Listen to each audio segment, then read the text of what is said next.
A man lies dead in his own kitchen. The person who stabbed him was his wife, a woman who once called him father. She admits to plunging the knife into his chest. Yet the jury declares not guilty of murder. The question that haunts this case: was this a justified act of self-defense or a perfectly orchestrated cover-up after the blood had been wiped clean? If you want to follow every detail of this complex case and discover more chilling true crime stories, please subscribe to our channel and turn on notifications so you never miss an update. On the surface, Michael and Danielle Redlick appeared to be living the American dream in Winter Park, Florida. They had a comfortable home, 2 children together, and the trappings of upper-middle-class success. But beneath that veneer lay a relationship so twisted and controversial that even after a jury rendered its verdict, the questions refused to fade away. This is the story of a marriage that ended in death, a night of violence that left one person dead and another walking free, and the 11 hours of silence that turned a potential self-defense case into one of the most debated criminal trials in recent Florida history. Michael Redlick was 65 years old in January 2019. A former executive with the Orlando Magic NBA team, he had transitioned into academia, serving as a senior leader in the sports management program at the University of Central Florida. Those who knew him professionally described a man who was intelligent, driven, and intensely private about his personal life. He had been married before, and from that first marriage came a stepdaughter named Danielle. Danielle was nearly 20 years younger than Michael. Their relationship began in the most conventional way possible. Michael married Danielle's mother, becoming her stepfather when she was still a child. He helped raise her, providing guidance and support as she grew up. But after Danielle's mother passed away, something shifted. Over time, the father-daughter dynamic transformed into something else entirely. Years later, Michael and Danielle began a romantic relationship. They eventually married, despite the unconventional origins of their bond and the significant age gap between them. Together they had 2 children, building what looked from the outside like a stable family unit. However, according to later testimony, the private reality of their marriage was far different from the public image. Their relationship was described by some who knew them as toxic controlling and marked by ongoing psychological tension. There were allegations of manipulation and emotional strain that had persisted for years. Friends and family members would later paint conflicting pictures of the couple's dynamic, with some describing Michael as domineering and others portraying Danielle as troubled and volatile. What remains undisputed is that by January 2019, whatever foundation their relationship had been built on was crumbling. The night of January 11, 2019 began like many others in the Redlick household. The couple was home together in Winter Park. But at some point during that evening, something went terribly wrong.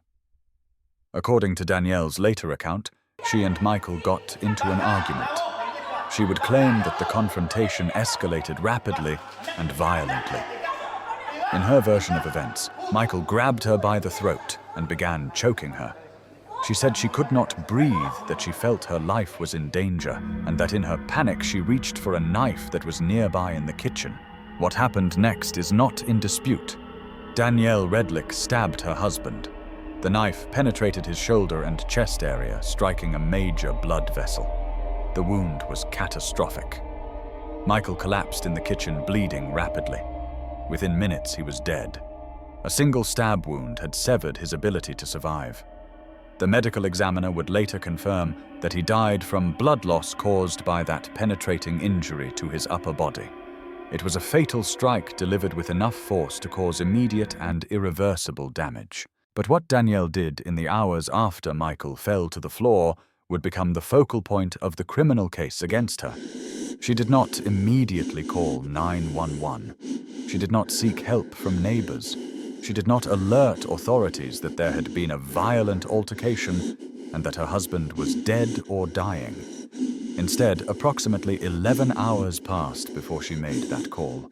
11 hours during which Michael's body lay on the kitchen floor and during which something else happened. The crime scene was altered. When Danielle finally did call 911, her story was inconsistent. In her initial report, she suggested that Michael might have suffered a heart attack.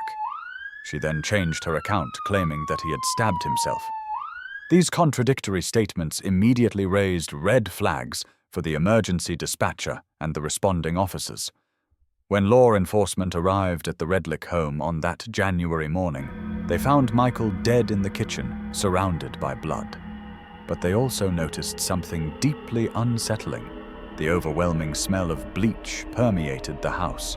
As investigators examined the scene more closely, they discovered evidence that someone had attempted to clean up. There were circular wiping patterns in some of the bloodstains, suggesting that someone had taken a cloth or towel and deliberately tried to remove the blood. Towels and cleaning materials with blood on them were found in the house. A mop and a bucket with pinkish water were discovered, indicating that the floors had been washed. The kitchen area where multiple knives were present showed signs of having been cleaned as well.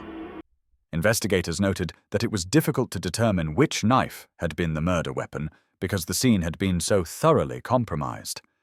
The question became unavoidable if this was truly a case of self-defense.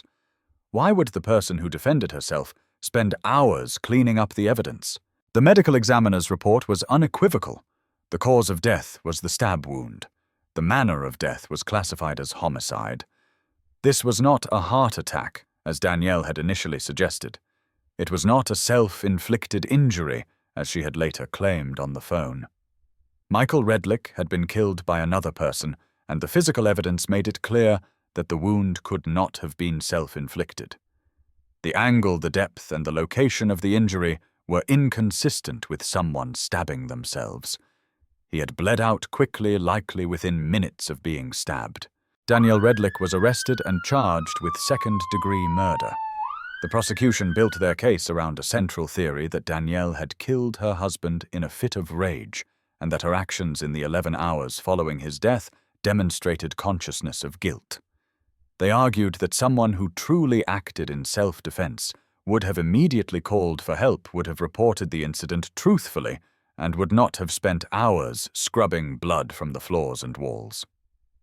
The cleaning of the crime scene, the prosecutors contended, was the behavior of someone trying to conceal a crime, not the behavior of someone who had acted lawfully to protect their own life. The defense, however, told a very different story. Danielle's attorneys did not deny that she had stabbed Michael. The physical evidence made that undeniable. Instead, they focused on the context and the circumstances leading up to that fatal moment. They argued that Danielle had been the victim of prolonged abuse within the marriage, that she had been subjected to controlling and manipulative behavior for years, and that on the night of January 11th, she genuinely believed her life was in danger. According to the defense, Michael had grabbed her by the throat and was choking her. In that moment of terror, with her air supply cut off and her survival instinct kicking in, she grabbed the nearest weapon and defended herself. The stab wound, they argued, was not premeditated murder, but a desperate act of self-preservation. As for the 11 hours of cleaning and the contradictory statements to 911, the defense offered an explanation rooted in psychology and trauma. They argued that Danielle had been in a state of shock and panic after killing her husband. Even though the law may have been on her side if she had acted in self-defense, she was not thinking clearly or rationally. The trauma of the event, combined with years of psychological abuse within the relationship, caused her to behave irrationally. The cleaning, they suggested, was not a calculated attempt to destroy evidence, but rather the confused actions of someone in the throes of emotional and mental collapse. The trial became a battleground between these two narratives. Prosecutors painted Danielle as a calculating killer who murdered her husband and then methodically tried to cover it up. The defense portrayed her as a victim who had finally fought back against an abuser and then, overwhelmed by what had happened, made poor decisions in the aftermath. The jury heard testimony from forensic experts about the nature of the wound and the blood spatter patterns. They heard from investigators about the condition of the crime scene and the evidence of cleaning. And crucially, They heard from one of Danielle and Michael's children, a minor at the time, who testified about the nature of the relationship between her parents. That testimony from the child was significant. She described a marriage characterized by control manipulation and ongoing psychological stress. She corroborated elements of Danielle's claim that the relationship had been unhealthy and that there had been tension and conflict.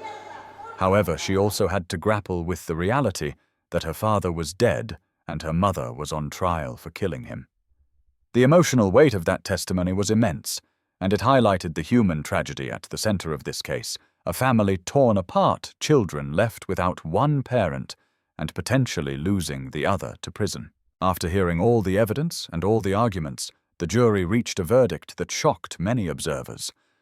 They found Danielle Redlick not guilty of second-degree murder. In the eyes of the law, she had not committed the crime of murder.